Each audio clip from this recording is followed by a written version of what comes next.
নমরুদ বলে, ইব্রাহিম তুমি নাকি মূর্তির পূজা না করে কোন নতুন রবের ইবাদত করো, কে তোমার রব?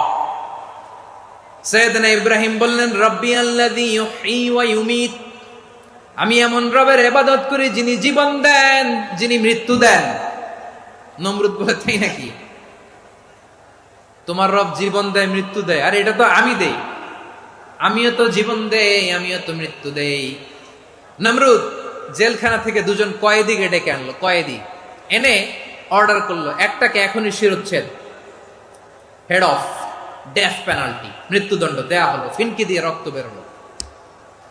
নমরুদ বলে, দেখো দুজনকে ধরে আনলাম, একজন কয়েদিকে দিলাম ডেথ পেনাল্টি, মৃত্যুদণ্ড, ওরে মৃত্যু দিলাম। আরেকজন যে দাঁড়িয়ে আছে, চাইলে ওরেও আমি মৃত্যুদণ্ড দিতে পারি, কিন্তু না, ওরে আমি দিব না, ওরে আমি বাঁচায় দিলাম, ছেড়ে দিলাম, মানে জীবন দিলাম। দেখো ইব্রাহিম, তোমার চোখের সামনে একজন রে মৃত্যু দিলাম, আর একজন রে জীবন দিলাম। আপাত দৃষ্টিতে তাই তো, একজন রে তো জীবন দিল, আরেকজন রে মৃত্যু দিল। সাইয়েদনা ইব্রাহিম এবার বিপাকে পড়ে গেলেন, কিন্তু এক একজন নবীকে আল্লাহ এমন উইজডম বিচক্ষণতা দিয়ে এই জমিনে পাঠিয়েছেন, মুহূর্তের মধ্যে আল্লাহর খলিল ইব্রাহিম বললেন, ফাইন্নাল্লাহা ইয়াতি বিশ-শামসি মিনাল মাশরিকি ফাতি বিহা মিনাল মাগরিব ফাবুহিতাল্লাযী কাফার।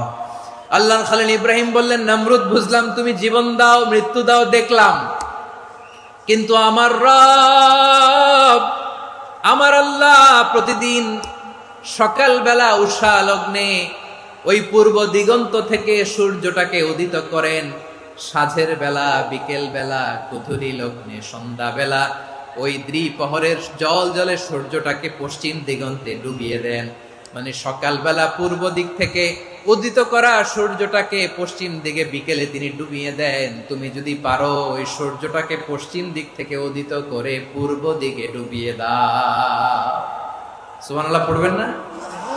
দেখেন, ইনস্ট্যান্ট ইন্টেলেক্ট, মুহূর্তে বিচক্ষণতা, উইজডম কাকে বলে?